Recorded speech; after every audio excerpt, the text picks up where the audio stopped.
می‌خواهم که این سوال من رو جواب دهید.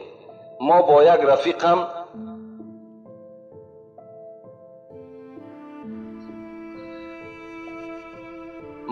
رفیقم نشسته بودیم. رفیقم ناخن‌هایش را بریده بخورد. من به او گفتم که برای چی ناخن‌هایت را میخوری؟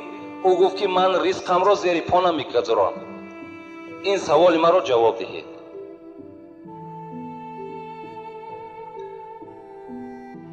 البته این ناخونی که ما و شما از ناخون‌های پا میگیریم یا دست میگیریم، این رزق نیست.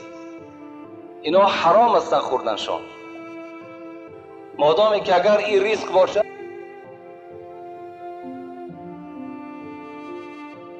میشود یا نه؟ من از شما خواهش دارم که این سوال مرا با پررگی جواب دهید.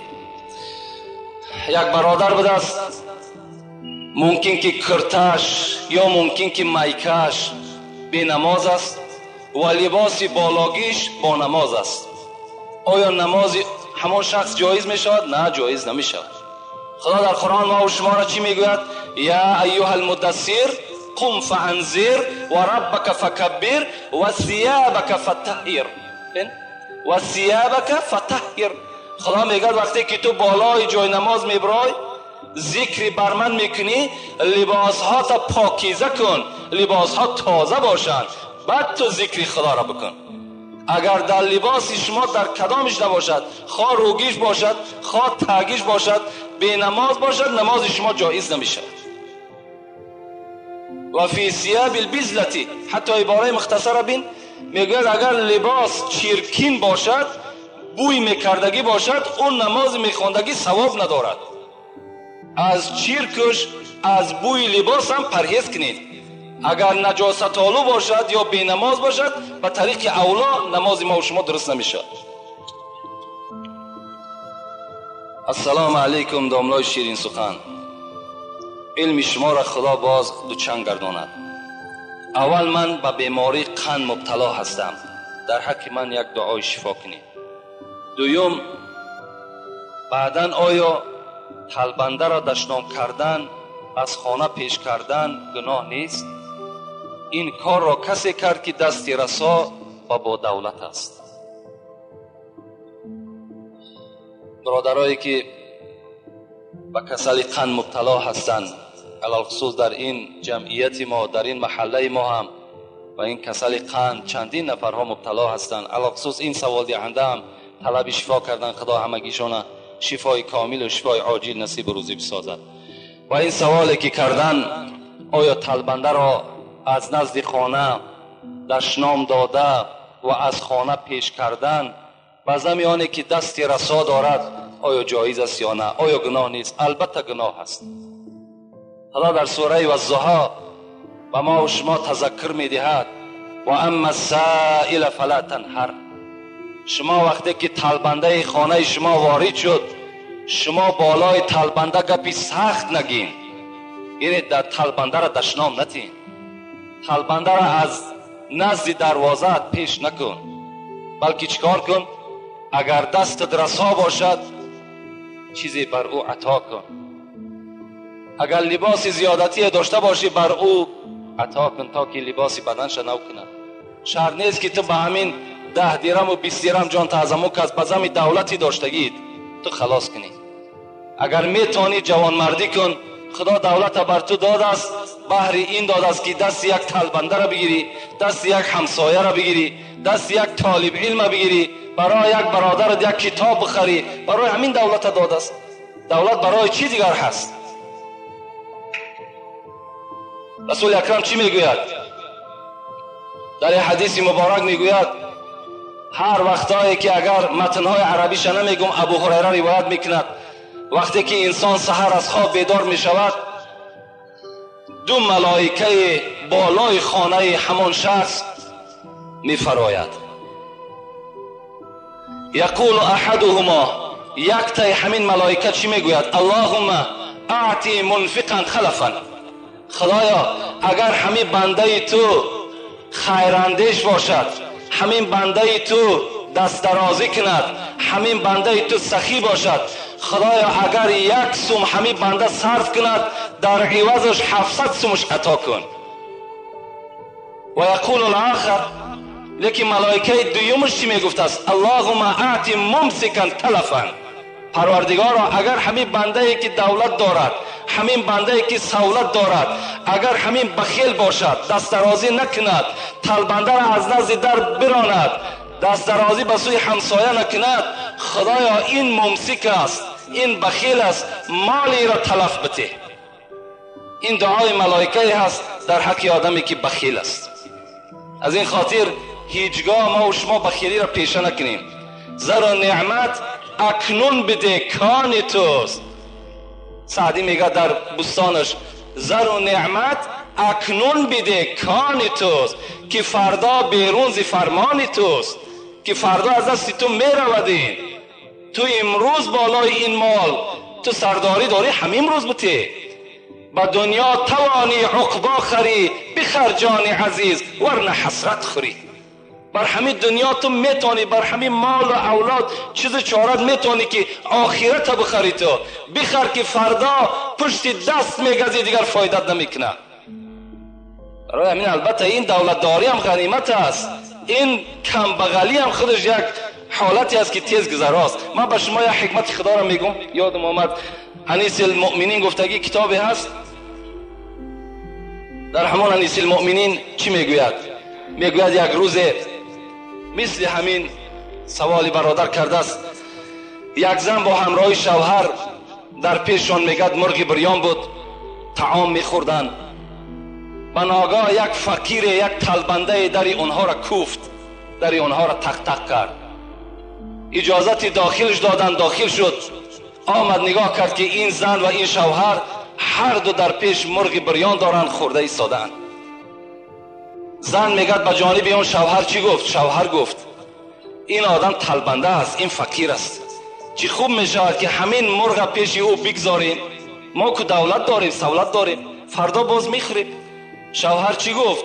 شوهر که آدمی بخیل بود، آدمی تنگ دست بود، گفت این طلبنده را از خانه بیرون کنین. طلبنده را از خانه بیرون کردن. زمانها گذشت، حکمت خداست، چندین سال میگه از بین گذشت. همین مرد ثروتمند دولتش از دستش رفت، فقیر شد، گدا شد. زن که طاقتی بر بیمالی این شوهر نکرد، بر بی دولتی این شوهرش طاقت که نکرد، گفت شوهر مرا طلاق بده. شوهر طلاقش داد. از دست این میگه شوهر بیرون شد، رفت و یک شوهر دیگر میگه در نکاح خود در آورد که او خیلی با دولت بود. روز میگه در همون خانه نشسته بود، همین زن با این شوی نوی با دولتش مرغ بریان میخوردن. بناگاه میگه یک طلبنده داخل شد.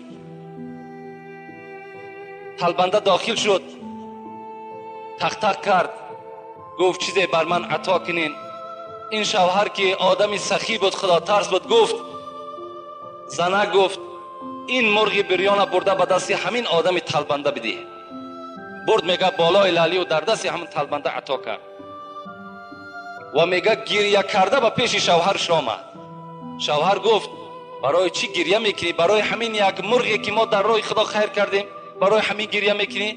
زن گفت نه، گریه من برای این است که همین شوهر من بود، همون شوهری با دولتی که من داشتم امروز همین نزد من با به دروازه من طلبیدنی آمد. این شوهر نوی با دولتش چی گفت؟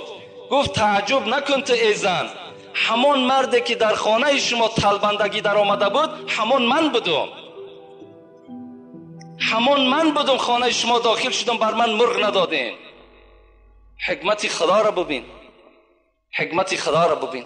با دولت مناز، با مهنت ملال، که این هر دو را زود از زوال. با دولت نازیدن لازم نیست، با فقیری و تنگدستی نازیدن لازم نیست. برای چی؟ برای فقیری که شما دارین، برای این در هر جا عرض شکایت نکنین. میگد که این هر دو را زود از زوال. اینها زود است که یا دولتدار به دولت می شود یا آدم فقیر به دولت می شود. حضرت سعدی گفتند همین است رسم سرای درشت، گه پشت زین و گه زین به پشت. این دنیا را قاعدش همین است، گه بالای زین سواری، گه زین در پشت ته است. برای همین هیچگاه هر کسی که پیش ما دست دراز میکند خدا شما را دهنده کند، هیچ وقت گیرنده نکند.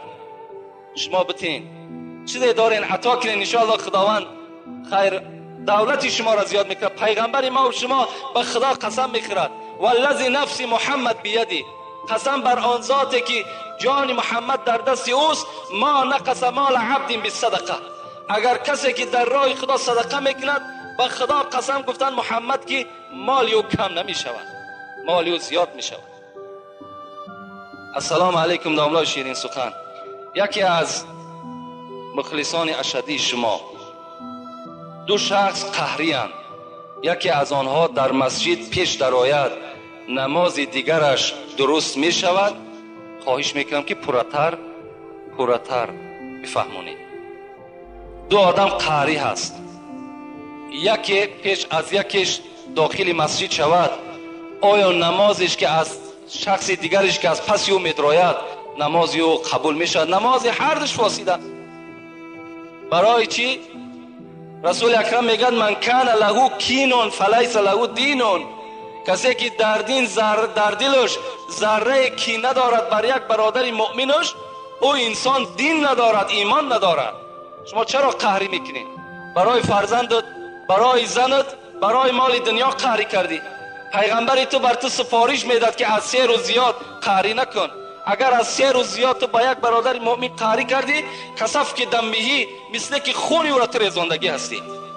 قهری نکنین هیچگاه، زیرا در نماز شما، در روزه شما، در همه عبادت های شما نقص پیدا می شود. این برادر توست، اینم خدا را میپرسته، پیغمبر خدا را امتش است. چگونه تو با او قهری میکنی؟ میلش بی غضب نمی شود. غضب کردین، قهری کردین، تیز با یکدیگر قطعی آشنا شین، باز در پی خدمت یکدیگر شین، نه اینکه سالها با یکدیگر قهری بسین. کسی قهری است چی است؟ حتی شب قدر بین، یک روزه شب قدر عبادتش 84 ساله ثواب دارد. همین شب قدر در محروم است آن شخصی که قهری هستند از ثواب همین شب قدر. همان آدمایی که قهری هستند محروم هستند از ثواب این با نصیب نمی شوند.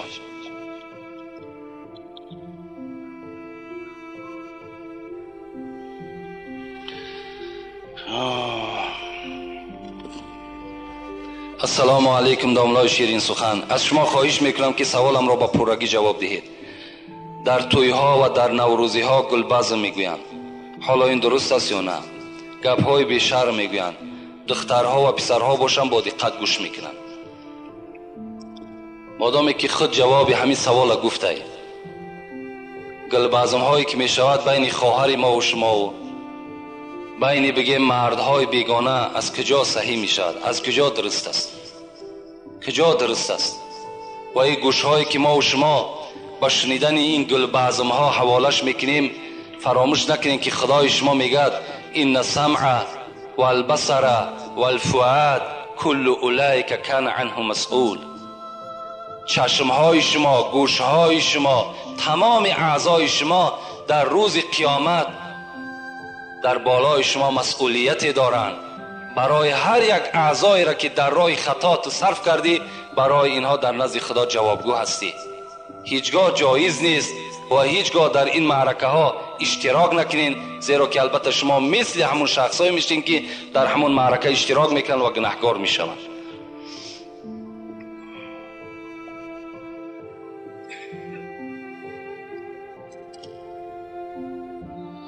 داملای شیرین سخن، السلام علیکم. خدا شما را صحت سلامت نگه دارد. شما فخر کلاب ما هستید. ما نیز بنده عاجز و دوستدار شریعت اسلام هستیم. دو سوال دارم.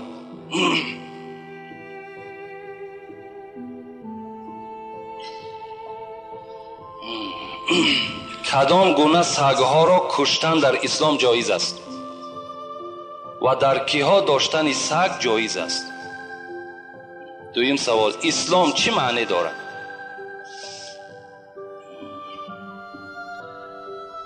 چگونه سگها را کشتن در اسلام جایز است و برای کدام انسان ها سگ در خانه نگه داشتن جایز است؟ پیغمبر ما و شما حدیث های مبارک نویساندم، میگوید لا تدخل الملائکه بیتا فیه کلب و سوره. این ابو هریره ابی طلحه روایت میکند، حضرت میگوید پیغمبر خدا گفت که ملائکه های رحمت در خانه که سگ هست و در خانه که صورت هست داخل نمی شوند. شما ای مردم مسلمان از خاندانتان صورت های بی‌معنی را دور کنین. خاندان همه ما و شما به صورت ها تبدیل یافته است، خانه جین و شیطان شده است. صورت ها را از خانه هاتان دور کنین، صورت پرست هم نشین. و سگ ها هم در خانه بدنش چی هست؟ سبب این است که ملائکه های رحمت در خانه ما و شما داخل نمی شوند. برای کیها جایز است؟ رسول اکرم میگه شخصی که اگر رمه داشته باشد، شخصی که اگر زمین داشته باشد، برای پاسبانی زمین، برای پاسبانی رمه و اگر حولی کلانی در خانه داشته باشد، برای او انسان هم سگ داشتن گناه نیست. یعنی حولی هایی که ما و شما داریم در اینها سگ نگاه داشتن جایز است، مگر سگ در داخل خانه راه دادن در کار نیست. خانه‌ای که ما و شما میشینیم در او طعام میخوریم، در اونجا جای میسار خواب ما و شماست، در همون داخل خانه جایگیر کردن سگ جایز نیست، در حولی باکی ندارد. خب اسلام چی معنا دارد؟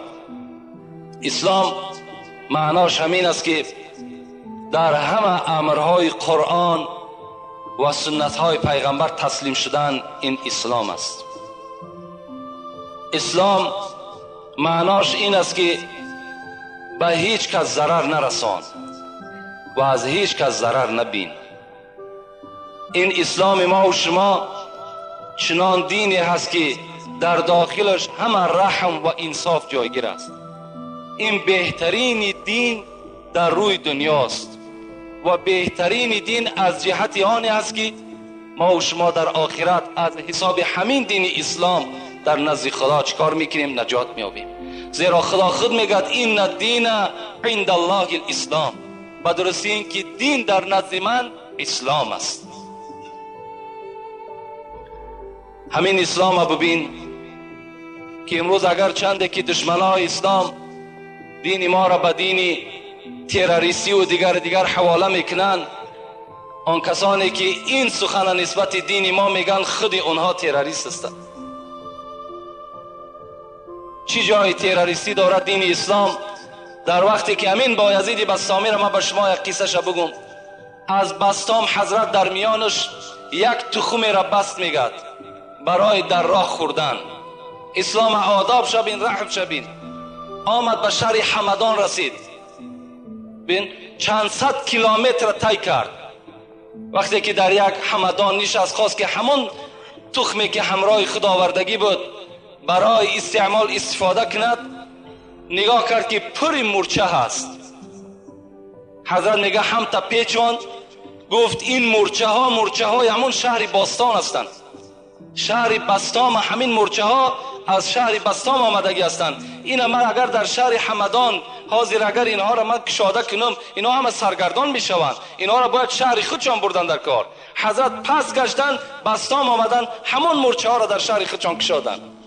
ببین این رحم بی انصاف بی اسلام ببین چگونه دین است. دین ما و شما دین نصیحت است، دیگر هیچ چیز ندارد. سلام علیکم داملای عزیز. سنی مذهب از شیعه مذهب چی فرق دارد؟ سنی مذهب نیو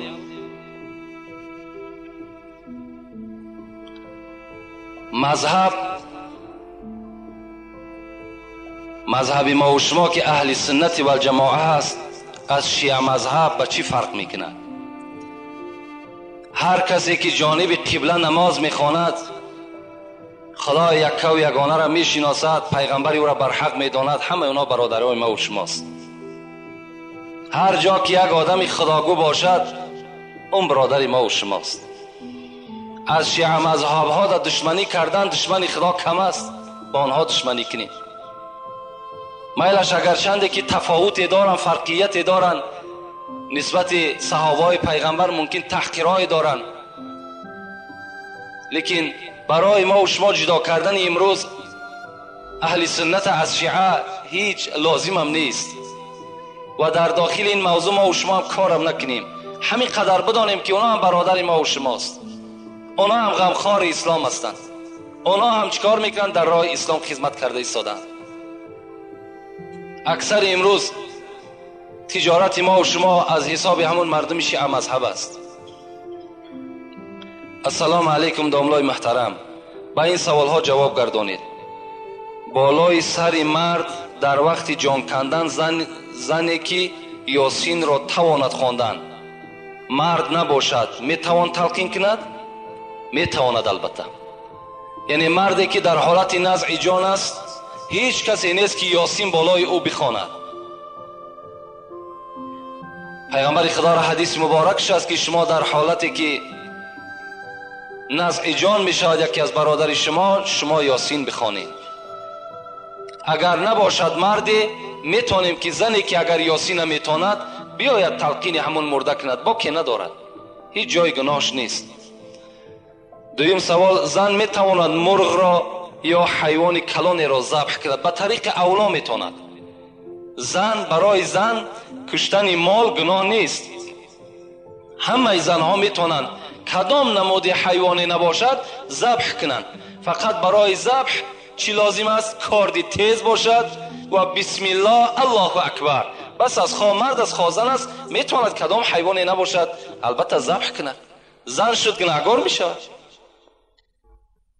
سلام علیکم داملا، خواهش التماس دارم درباره جادوگرها گپ زنید تا مردم ملا را از جادوگر فرق کنند که این جادوگرها دین اسلام را سیاه کرده خودشان را ملا مینامند. آنها یگان آدم را به اسلام به نماز دعوت نمیکنند.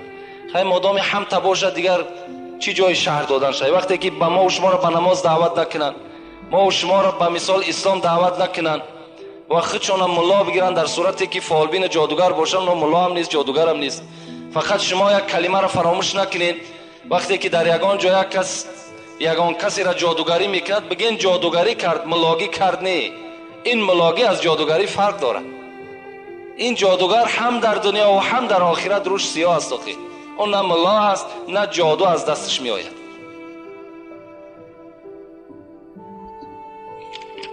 السلام علیکم داملای عزیز، به همین سوال من جواب دهید.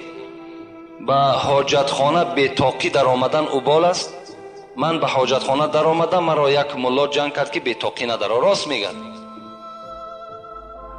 در یکی از فتواها ما به چشم خود دیدیم که داخل حاجتخانه انسان باید که سر لوچ داخل نشود، زیرا که حاجتخانه خود مکان جین هست و جین عادت شمین است که هر جایی که اگر یک یعنی بدن لوچ بیابد حتمی در اونجا زلال میرساند.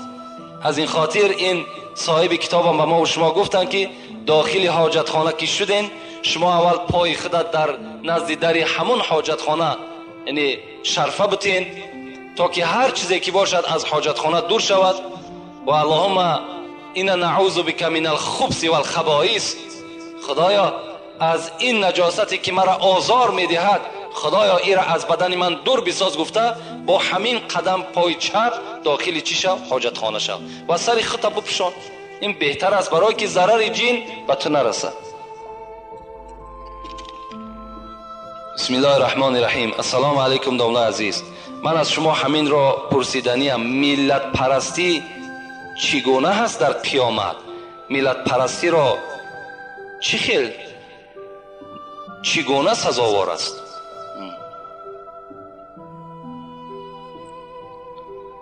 ملت پرستی در اسلام ما و شما نیست. این خدای ما و شما همه وقت ندا میکند یا ایها الناس، ای مردم گفته خداوند به طرف ما و شما مراجعت میکند. ملت در اسلام هیچ اهمیتی ندارد. خواه تاجیک است، خواه عرب است، خواه روس است، خواه امریکایی است، کسی نباشد اگر ایمانی بر خدا و ایمانی به قرآن داشته باشد او برادر ما و شماست. ملت در اسلام هیچ اهمیت ندارد. من ندانم. لاهوری میگوید من ندانم مرز و بومش از کجاست. رسول اکرم را میگه من ندانم مرز و بومش از کجاست، این قدر دانم که با ما آشناست. من از کجا میدانم که رسول اکرم کجاگی است، برای من چی لازم؟ همین قدر میدانم که او آشنای ماست، او شفاعت کننده ماست. برای ما خواه ملت عرب است، خواه ملت تاجیک است، اگر دین نداشته باشد او برادر ما نیست.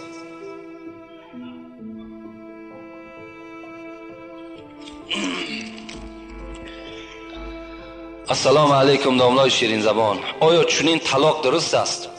وقتی که زن حامله‌دار باشد و در بستر بیماری خواب باشد و شوهر با عصبانیت و با مجبوری والدین او را به یگان شاهد 3 طلاق میکند و زن با او سوال و جوابی نمیدهد، مرد از بیمارخانه برآمده میرود.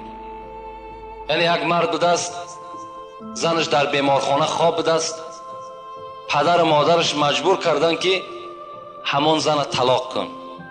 این جوان رفته است به حضور شاهد زن طلاق کرده است. البته طلاق می شود. در طلاق کردن شاهد شرط نیست، در نکاح کردن شاهد شرط است، لیکن در طلاق کردن شاهد شرط نیست. حتی اگر تو میتونی که به خط بنویسی که مثال به عائله خودت که من تو را 3 طلاق کردم، طلاق می شود. برای این در طلاق کردن هیچ وقت کوشش نکنید، سراسیمه نشین. طلاق کردن بسیار بسیار یک کار ناخوبی هست. رسول اکرم میگوید ابغض الحلال الی الله الطلاق، بدترین حلال ها به سوی خدا این طلاق است. هیچگاه طلاق نکنین. در طلاق کردن عرش الهی میگه در جنبش میدراید. هیچگاه هیچ پدر مادر توصیه به طلاق نتین تا حد امکان. امروز ببین طلاق میتن، فردا میبینی که حاضر شدن پشیمان شدیم نفهمیدیم، بعد از پای فتواکاوی میشوند، بعد دیگر ملاکاوی میشود. چی لازم یک زندگی حلال خطا و زندگی حرام چکار میکنی؟ البته آلوده میکنی. هیچ وقت به طلاق کردن شما سراسیمه نشین. یک سوال دیگر جواب میگیم به همین. السلام علیکم داملا. مرد به طلاق زن قسم خورد، گفت من به زنم خانه‌داری نکنم. به 3 طلاق زن قسم خورد. زن حیض دید.